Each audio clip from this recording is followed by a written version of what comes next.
if you can tell yourself a message to yourself, what would it be? I would just be like, prepare for the unexpected, because there will be a lot of that.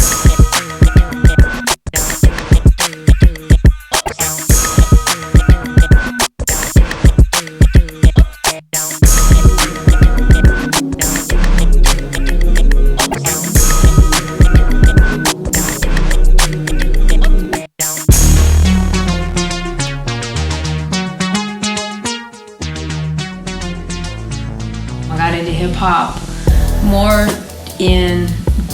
obviously in Denver where I'm from, but in the late 80s, because I grew up at the time period that I did, it was just kind of always a part of our, let's say, high school experience, For me, I wasn't actively involved in any of the elements, but rap was just what we was listening to. As far as when I actually started really representing the elements and feeling more part of the culture like that was when I opened my shop up in 91. And so it kind of, became a meeting hub for a lot of people that never really got to chill before from different sides of town. I would get my clothes when I would go to New York and things like that. And then I'd also go to San Diego to another trade show called the 432F show, which was a very small streetwear clothing trade show. And it was, at that point, that was really the birth of hip-hop streetwear. That was really when everything started coming together for me, as far as where I was seeing this go, what I wanted to be a part of. I got down in Zulu Nation that same year, and I also saw that same year a production that became Jam on the Groove. And it was kind of a soft launch of it before it was really named that. And I just had one of those moments of truth. I was sitting there watching it, and I was like, I want to do that. I want to be that. I had my shop for 2.5 years, and it was there that we had the first parties that we would come to have. My first time ever really throwing events. That's kind of how it all kicked off. When I had that moment of truth that I wanted to be this, and I wanted to be a b-girl, and I wanted to do this. And again, back then it wasn't about just breaking. For me, I've always known kind of who I am and what I feel passionate about, especially once I started, when I became a b-girl, because it wasn't really just enough to have it be a, like it is now where you just break. It meant more, it meant being an activist, which meant really fighting for hip hop and what that meant. Because at that point too, hip hop, we had to fight for it. It was criminalized. It was a criminalized activity, basically.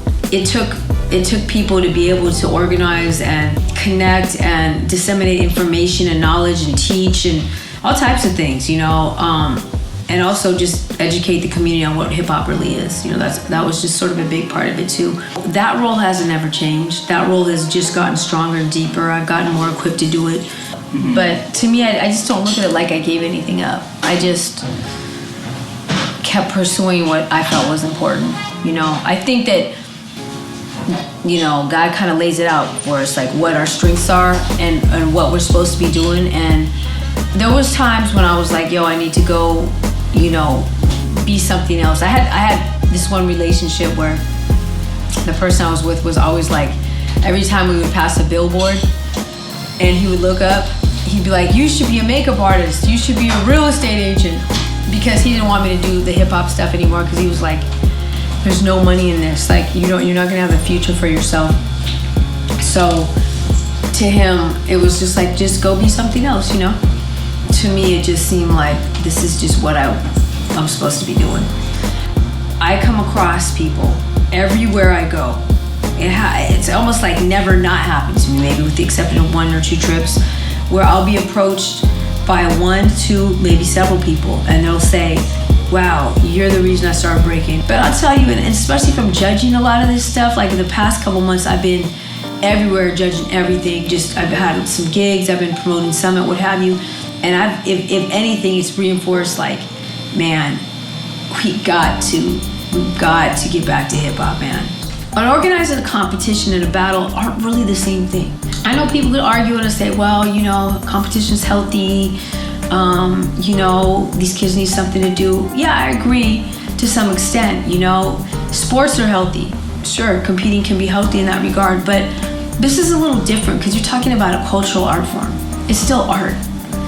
And I think when you've completely taken it out of context now and only put it in this lane, where it's in just a competitive league environment, you've taken away everything that's actually kind of rich about it.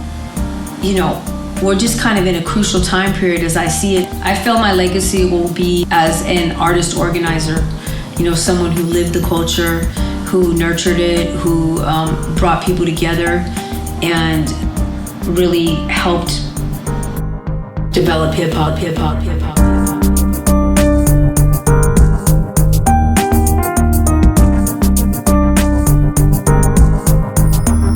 Congratulations, Asia.